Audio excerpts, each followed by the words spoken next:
మన ప్రభు అయిన యేసుక్రీస్తు పరిశుద్ధమైన నామములో చేరవచ్చిన మీకందరికీ వందనాలు తెలియజేస్తూ ఉన్నాను. ప్రార్థన అంశాన్ని మనము ప్రారంభం చేసుకున్నాం కాబట్టి ఈ నెలంతా కూడా ప్రార్థన అంశం మీదనే మనము ముందుకు కొనసాగుతాం. ఈ విషయాలు చాలా జాగ్రత్తగా ఆలకించవలసిందిగా మనవి చేస్తూ ఉన్నాను. వాక్య ధ్యానం నిమిత్తమై మత్తయి సువార్త 8వ అధ్యాయము, మత్తయి సువార్త 8వ అధ్యాయము 24, 25 వచనాలు, 24, 25 వచనాలు చదువుకుందాం. తుఫాను లేచినందున ఆ ధోని అలల చేత కప్పబడెను.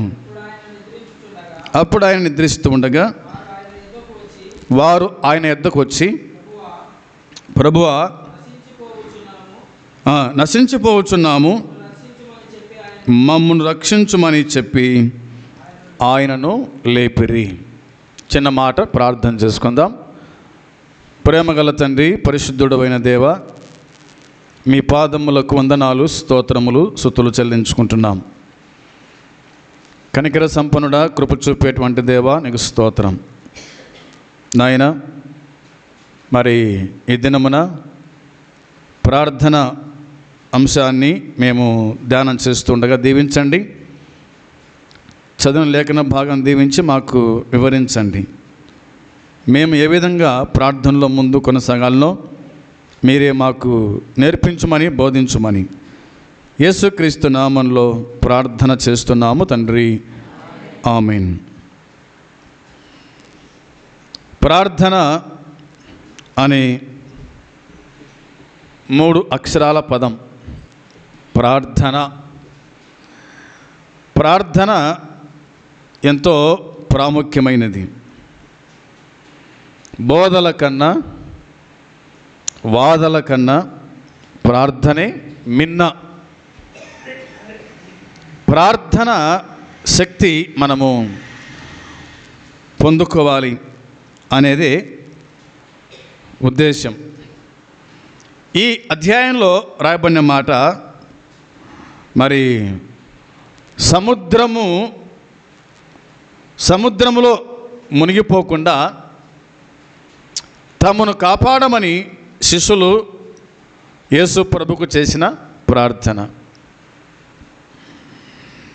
వచనం చూడండి, 23వ వచనంలో, 23వ వచనం రాయబడిన మాట, ఆయన ధోని ఎక్కినప్పుడు ఆయన శిష్యులు ఆయన వెంట వెళ్ళిరి. ఆయన ధోని ఎక్కినప్పుడు శిష్యులు ఆయన వెంట వెళ్ళిరి. ఈ 8వ అధ్యాయంలో ఉన్న కొన్ని మాటలు గుర్తుకు చేస్తాను. మొదటి 4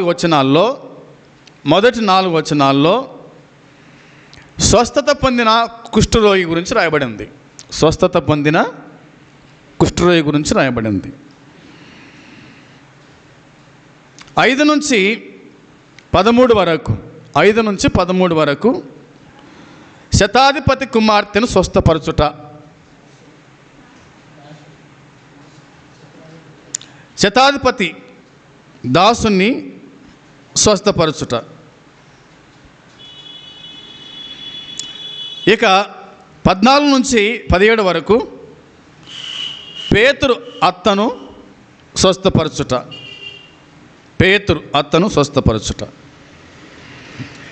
18 నుండి 22 వరకు యేసును వెంబడించాలంటే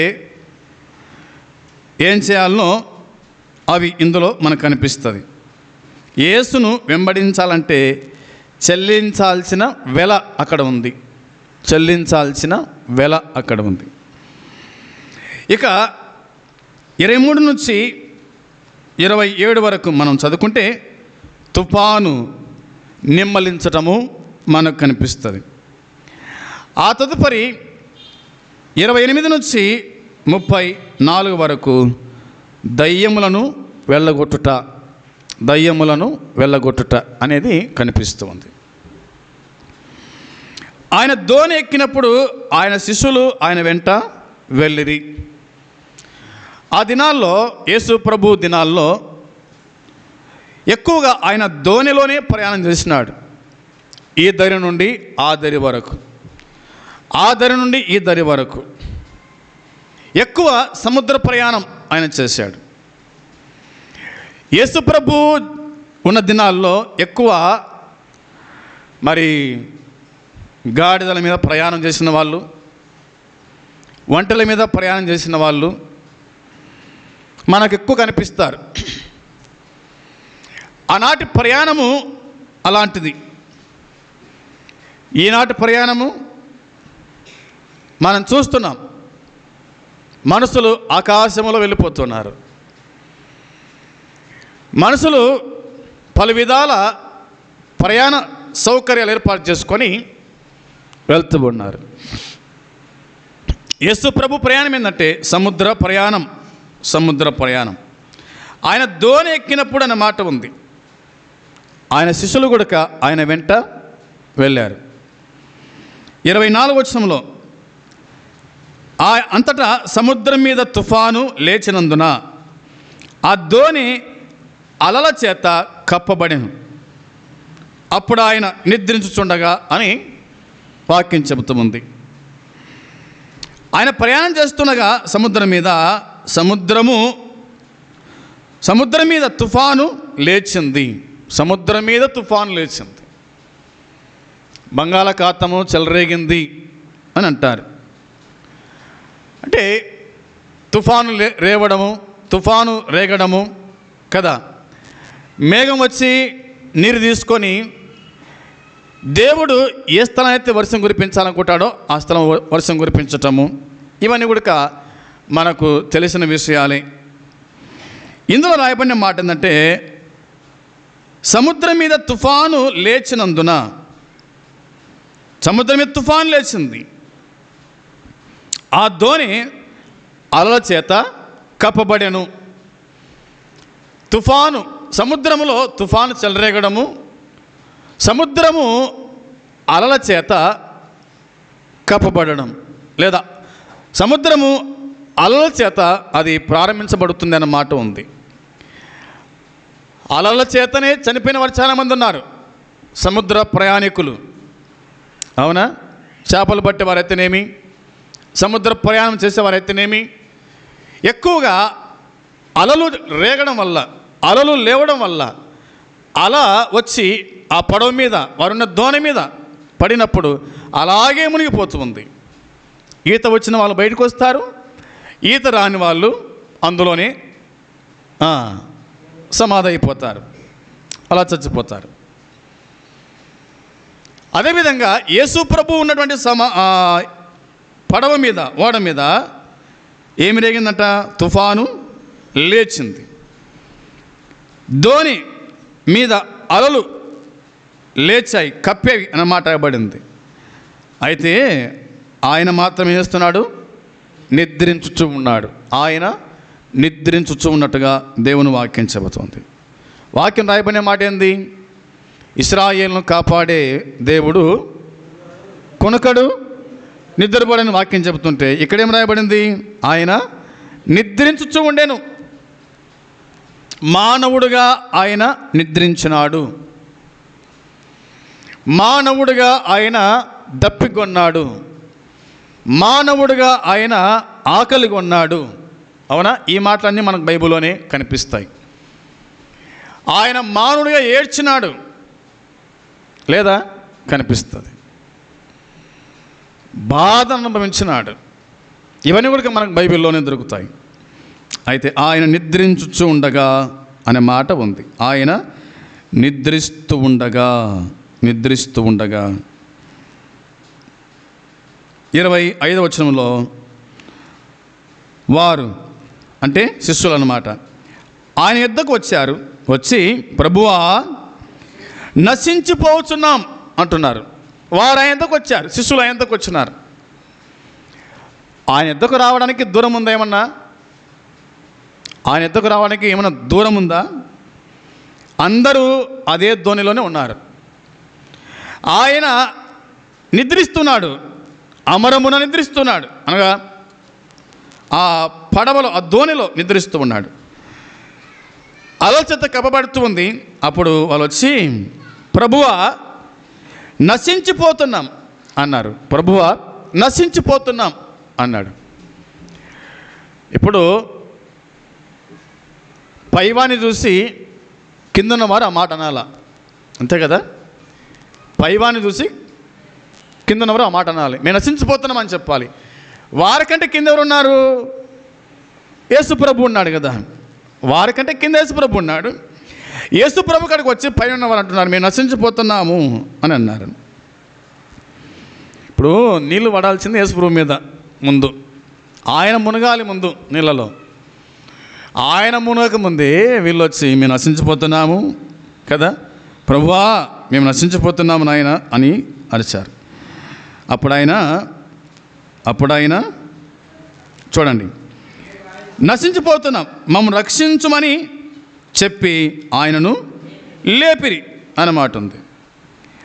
మమ్ము రక్షించమని చెప్పి ఆయనను లేపిరి.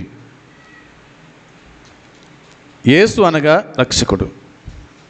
ఆయన రక్షించడానికి వచ్చినాడు కానీ ఆయన చంపడానికి రాలేదు కదా. ఆయన వచ్చింది వారి కోసమే, వారిని రక్షించడానికి వచ్చినాడు. మళ్ళా రక్షించమని అడగడం ఏంటి? మళ్ళా అవునా? మళ్ళా రక్షించమని అడగడం ఏంది? ఆయన పేరే రక్షకుడు. పాపులను రక్షించుటకు క్రీస్తు యేసు లోకమునకు వచ్చెను. తిమోతి మొదటి పత్రిక 1వ అధ్యాయం 15వ వచనంలో మనం చూడగలుగుతాం. సరే, మమ్మల్ని రక్షించు ప్రభువా అని ఆయన లేపారు. ఇప్పుడు చూడండి 26వ వచనంలో రాయబడిన మాట, అందుకు ఆయన ఏమంటున్నాడు? అందుకు ఆయన అనగా యేసుప్రభు అంటున్నాడు, అల్ప విశ్వాసులారా ఎందుకు భయపడుతున్నారు కదా. వాళ్ళకేముంది? అల్ప విశ్వాసం ఉంది. వారికి ఏమీ లేదు, విశ్వాసం లేదు. వారికి విశ్వాసం లేదు కాబట్టి ఆ మాట వాళ్ళు అనిపించుకుంటున్నారు. అల్ప విశ్వాసులారా, విశ్వాసులే కానీ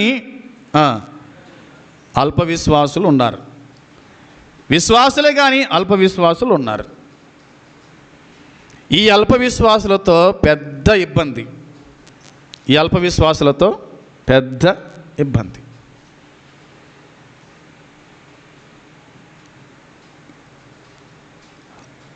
ఆ మాట చూద్దాం. అందుకు ఆయన అల్ప విశ్వాసులారా ఎందుకు భయపడుతున్నారు? భయపడేది ఎవరు? విశ్వాసులు, అల్ప విశ్వాసుల? భయపడేది ఎవరు? విశ్వాసులు, అవిశ్వాసుల? అవిశ్వాసులే, అల్ప విశ్వాసులే. అవిశ్వాసులు వేరు, విశ్వాసులు వేరు, అల్ప విశ్వాసులు వేరు. 3 రకాల విశ్వాసులు ఉన్నారు భూమి మీద. విశ్వాసులు దేవుని నమ్మిన వాళ్ళు, అల్ప విశ్వాసులు అటు ఇటు ఉన్న వాళ్ళు, అవిశ్వాసులు దేవుణ్ణి పూర్తిగా ఎరగని వాళ్ళు. ప్రభు అన్నాడు, అల్ప విశ్వాసులారా ఎందుకు భయపడుచు ఉన్నారు? భయపడేది ఎవరంటే అల్ప విశ్వాసులే. ప్రతిదానికి భయపడమే, ప్రతిదానికి భయపడమే. తేలుకి భయపడమే, పాముకి భయపడమే, బల్లికి భయపడమే, కప్పకి భయపడమే, పురుగులు వచ్చిన భయపడమే, ప్రతిదానికి భయమే.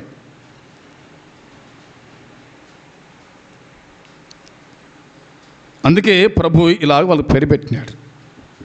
మీరు వినండి. సరే, అల్ప విశ్వాసులారు ఎందుకు భయపడుతున్నారని వారితో చెప్పి లేచి గాలిని సముద్రమును గద్దింపగా మిక్కిలి నిమ్మలమాయను అనే మాట ఉంది. ఆయన లేచాడు,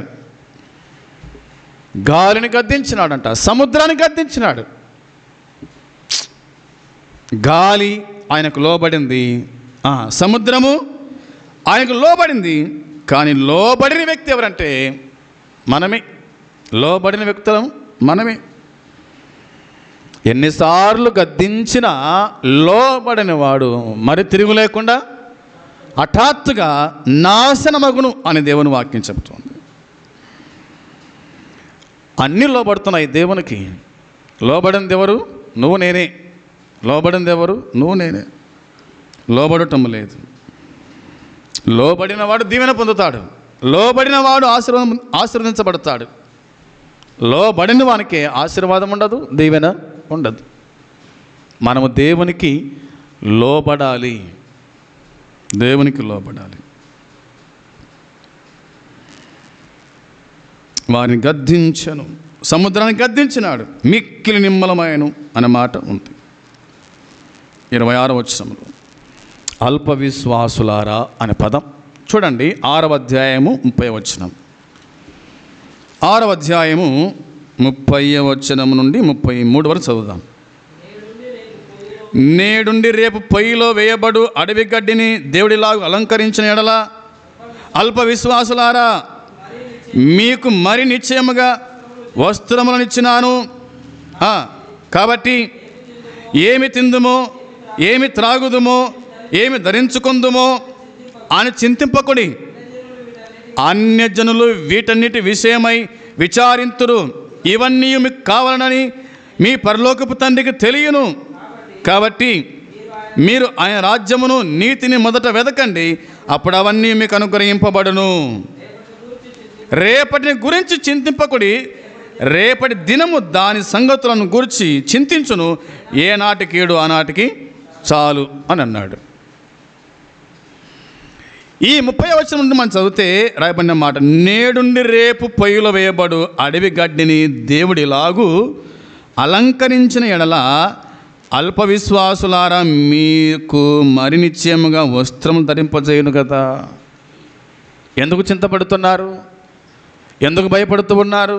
ఏం తినాలా, ఏమి తాగాలా, ఏం ధరించుకోవాలా అని చింతెందుకు మీకు అని అన్నాడు. నేడుండి రేపు పొయ్యిలో వేయబడు అడవి గడ్డిని చూడండి, దానిని చూడండి మీరు. ముఖ్యంగా అవి ఎంత ఆనందంగా ఉంటాయి, ఎంత సంతోషంగా ఉంటాయి. మీరెందుకు భయపడుతున్నారు? ఆయన అన్న మాట ఏంటంటే అల్ప విశ్వాసులారా అని అన్నాడు. అల్ప విశ్వాసులారా మీకు మరి నిశ్చయముగా వస్త్రాలు ధరింపజేయును కదా. వస్త్రాలు ధరింపజేయును కదా. ఆయన వస్త్రాన్ని ధరింపజేసేవాడు. రక్షణ అనే వస్త్రాన్ని మనకు ఇచ్చినాడు, ఆయన ధరింపజేసినాడు. 31వ వచనం రాయబడిన మాట, ఏమి తిందుమో, ఏమి త్రాగుదుమో, ఏమి ధరించుకుందుమో అని చింతింపకుడి. అన్యజనులు వీటన్నిటి విషయమై చింతిస్తారు, విచారం చేస్తారు. వాళ్ళు విచారం చేస్తారు, కానీ మీరెందుకు విచారం చేస్తున్నారు? చింతించాల్సింది అల్ప విశ్వాసులు చింతించాలా, విశ్వాసులైన మీరు కాదు చింతించాల్సింది. 32వ వచనం, ఇవన్నీ మీకు కావాలని మీ పరలోకపు తండ్రికి తెలుసు కదా. మీకు ఏం కావాలో, ఏ పూటకి ఏం కావాలనో, ఏ దినానికి ఏం కావాలనో, ఏ పండగకి ఏం కావాలనో, అవునా, ఏ పండగకు ఏం కావాలనో ఆయనకు తెలుసు. ఆయన సెలవు తీసుకోకుండా మనమే పాకులాడుతూ ఉంటాం. ఇంత అయిపోయిందబ్బా అని అంటాం. సోదరులారా, చింతింపకుడి. ఎవరు చింత చేస్తారు? దేవుని ఎరగని వాళ్ళు చింత చేస్తారు, దేవుని ఎరిగిన వాళ్ళు కాదు. నువ్వు చింతిస్తున్నావంటే ఇంకా నీలో ఏముంది? అల్ప విశ్వాసమే ఉంది అని అర్థమవుతుంది. 89వ కీర్తన, 89వ కీర్తన చూడండి ఒకసారి. 89వ కీర్తన 8-9 వచనాలు. యెహోవా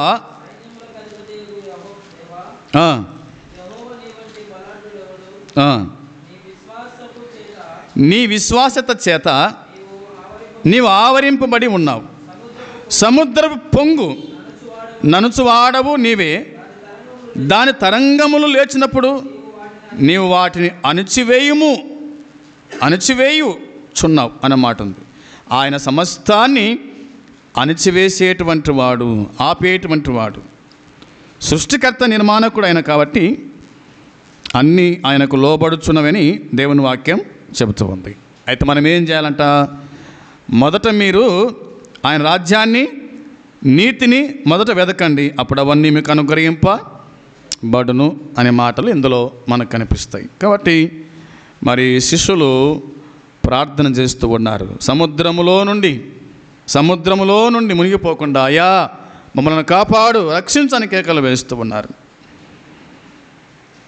ఆయన కాపాడేవాడు, ఇశ్రాయేలును కాపాడేవాడు, కొనుకడు, నిద్ర పోయేటువంటి వాడు కాదు. ఆయనను మరి ప్రార్థన చేయాల్సిన బాధ్యత మన మీద ఉంది, ప్రార్థన చేయాల్సిన భారం మన మీద ఉంది. నమ్మిన మనమే అల్ప విశ్వాసంగా ఉంటే గనక నమ్మని వాళ్ళు ఎలాగో రక్షణ పొందుతారు, ఎలాగో ప్రభులకు వస్తారు. అందుని బట్టి అల్ప విశ్వాసము కాకుండా విశ్వాసముతో మనము ప్రార్థించేవారుగా ఉండాలని దేవుని వాక్యం గుర్తు చేస్తూ ఉంది. వాళ్ళు యేసు ప్రభు ప్రార్థన చేశారు. మనం కూడా ఎవరి నామమున ప్రార్థన చేయాలి? దేవునికి, యేసుక్రీస్తు నామంలో దేవునికి ప్రార్థన చేయాల. ప్రార్థన ఆలకించువాడని ఆయనకు పేరు. ప్రభువుకు నాకు ఒక ఫోన్ నెంబర్ ఉంది, తెలుసా మీకు? అప్పుడు నేను చెప్తూ ఉంటాను. దేవుని ఫోన్ నెంబర్ ఎంత? యేసు ప్రభు ఫోన్ నెంబర్ ఎంత? ప్రభుదాస్, యేసు ప్రభు ఫోన్ నెంబర్ ఎంత? గుర్తుపెట్టుకోండి. 333 ఎంత? 333. ఇర్మియా 33 చదవండి. ఇర్మియా 33:3 ఏం రాయబడింది? ఆయన ఫోన్ నెంబర్ బాగా గుర్తుపెట్టుకోండి. ఏ ఇబ్బంది కాదు, కష్టమైంది కాదు. చదవండి. నాకు మొరపెట్టుము, నేను నీకు ఉత్తరం ఇచ్చేదను. నీవు గ్రహింపలేని గొప్ప సంగతులను, గూఢమైన సంగతులను నీకు తెలియజేసేదను. ఆయన ఫోన్ నెంబర్ ఎంత చూడండి? 33:3 నాకు మొరపెట్టుము, నీకు. అంతే, మనం మొరపెట్టాలి, ఆయన మనకు జవాబు ఇస్తాడనేది మనం గుర్తుంచుకోవాల్సిన విషయం. కాబట్టి ఈ వచనాలు గుర్తుపెట్టుకొని మనం ప్రార్థన చేద్దాం. ప్రభు మనకు అద్భుతకరంగా ఆయన సహాయము చేస్తాడు. ప్రార్థన వల్ల జయించలేనిది మరొకటి లేదు అనే సంగతిని నేను ప్రేమతో మీకు గుర్తు చేస్తూ ఉన్నాను. సోదరులారా, మరి చదువుకునేటువంటి వారు ఉన్నారు, వివాహాలకు సిద్ధపడుతున్న వారు ఉన్నారు, సంతానం కోసం సిద్ధపడుతున్న వాళ్ళు ఉన్నారు, డెలివరీ కోసము సిద్ధపడుతున్న వాళ్ళు ఉన్నారు, ఉద్యోగాల కోసం సిద్ధపడుతున్న వాళ్ళు ఉన్నారు, మరి పంట వేయాలని సిద్ధపడుతున్న రైతులు. కాబట్టి మనమందరం కూడా ప్రార్థన చేయాలి. దీనికి అంతటికీ మూలవాక్యం ఏంటంటే ప్రార్థన ద్వారా మనము ప్రారంభం చేయాలా. ఇండ్లు కట్టుకోవాలన్నా, స్థలం కొనాలన్నా, ప్రతి దానికి కూడా ప్రార్థనే ముందు. ప్రార్థన, ఆ తర్వాత మిగతా పనుల సంగతి దేవుని వాక్యం జ్ఞాపకం చేస్తుంది. ఆ విధంగా ప్రార్థన ద్వారా మన పనులను, మన ప్రయాణాలను, మన వివాహాలను, వివాహ సంబంధాలను, మరి సంతానం కోసం, పిల్లల చదువుల కోసం, గర్భఫలం కోసం, మరి డెలివరీ కోసం, ఈ విధంగా అన్నిటికీ ప్రార్థనే ప్రాముఖ్యమైనది. కాబట్టి మనమందరం ప్రార్థన ద్వారా మనము ప్రభువునకు విషయాలు చెబుదాం. దేవుడే మనకు సహాయము చేస్తాడు. అట్టి కృప దేవుడు మనకు సమృద్ధిగా అనుగ్రహించునుగాక. ఆమేన్. ప్రార్థన చేద్దాం. పరలోకమందున్న మా తండ్రి, మీ పరిశుద్ధమైన పాదములకు నైనా స్తోత్రం, స్తుతులు చెల్లించుకుంటున్నాం. దేవా, ఈ దినమున నిన్ను ఆత్మతో సత్యముతో ఆరాధించే కృపను, ధన్యతను మీరు ఇచ్చినందుకై స్తోత్రాలు తండ్రి. ఈ చివరి సందేశాన్ని మీరు మాకు ఇచ్చినందుకై స్తోత్రములు. మా ప్రభువా, శిష్యులు నీ వద్దకు వచ్చి ప్రభువా మమ్మల్ని కాపాడు, రక్షించని కేకలు వేసినట్టుగా మేము చూస్తూ ఉన్నాం. దేవా, మరి ప్రతిదీ కూడా ప్రార్థన ద్వారా తెలియచేయాలని మీరు చెప్పిన మాటకై స్తోత్రం తండ్రి. స్థానిక సంఘంలో పిల్లలు ఉన్నారు, తనకి జ్ఞాపకం చేసుకోండి. ఇలాంటి వారితో దేవుని రాజ్యం అన్నారు, మీకు స్తోత్రములు. ప్రభువా, పిల్లలందరినీ కాపాడండి. యవనస్తుల కోసం ప్రార్థన, తను వాడు చదువుతున్నాడు తండ్రి, మంచి జ్ఞానము ఆలోచన దయచేతని కృప చూపించండి. వివాహాల కోసం సిద్ధపడుతున్న వారిని దీవించి ఆశీర్వదించండి. వివాహాలు అయిన తర్వాత సంతానం కోసము చూస్తున్న వారిని ప్రభు జ్ఞాపకం చేసుకోండి. ప్రతి ఉదయకాలంనైనా నీ మందిరానికి వచ్చి ప్రార్థన చేసుకొని అన్నా వలె, జకర్యా వలె, ఇసాకు వలె, అబ్రహాం వలె సంతానం కోసమై వాళ్ళు ప్రార్థించారు. ఆ విధంగా దేవా మరి సంతానం లేని వాళ్ళు వచ్చి ప్రతి ఉదయకాలం ప్రభు అనే సన్నిధిలో కనిపించి ప్రార్థించే కృప దయచే తండ్రి. మరి విశేషించి గర్భిణీస్తుల కోసం ప్రార్థన చేస్తున్నాము నాయన. తగిన కాలంలో సుఖమైన ప్రసవం దయచే తండ్రి. కాపాడుతానికి జ్ఞాపకం చేసుకోండి. విశేషించి శిరస్సు కనబడి స్తోత్రాలు దీవించి ఆశీర్వదించండి. మా ప్రభువా మరి భయపడకుండా ధైర్యంతో నాయన మా ప్రభువా మరి నువ్వు ఉన్నావనేటువంటి ధైర్యంతో ముందుకు సాగే భాగ్యం దయచేతానికి జ్ఞాపకం చేసుకోండి. మీకు స్తోత్రమైన స్తుతులు చెల్లించుకుంటున్నాం. మరి ప్రభువా అతని ఉద్యోగాల కోసమే సిద్ధపడుతున్నామని దీవించి ఆశీర్వదించండి. రైతులు మా ప్రభువా మరి పంట నిమిత్తమై ఎదురు చూస్తున్నారు. సేవకులమైన మేము మా ప్రభువా అతన్ని మరి నూతన ఆత్మల కోసమై ప్రార్థిస్తుండగా, సంఘక్షేమం కోసం ప్రార్థన చేస్తుండగా, వెనుకబడిన వారి కోసం ప్రార్థన చేస్తుండగా మా ప్రార్థన ఆలకించి మాకు జవాబు దయచేయమని మీకు అప్పగించుకుంటూ యేసుక్రీస్తు నామంలో ప్రార్థించి అడిగి స్తుతించి వేడుకుంటున్నాము తండ్రి. ఆమేన్. పరలోకమందున తండ్రి ప్రేమ, మన ప్రభువైన యేసుక్రీస్తు కృప, పరిశుద్ధాత్మ సన్నిధి సహవాసం చేరవచ్చిన మనకు సకల పరిశుద్ధులకు ఇప్పుడు ఎల్లప్పుడూ సదాకాలము తోడై ఉండునుగాక. ఆమేన్. అందరికీ వందనాలు.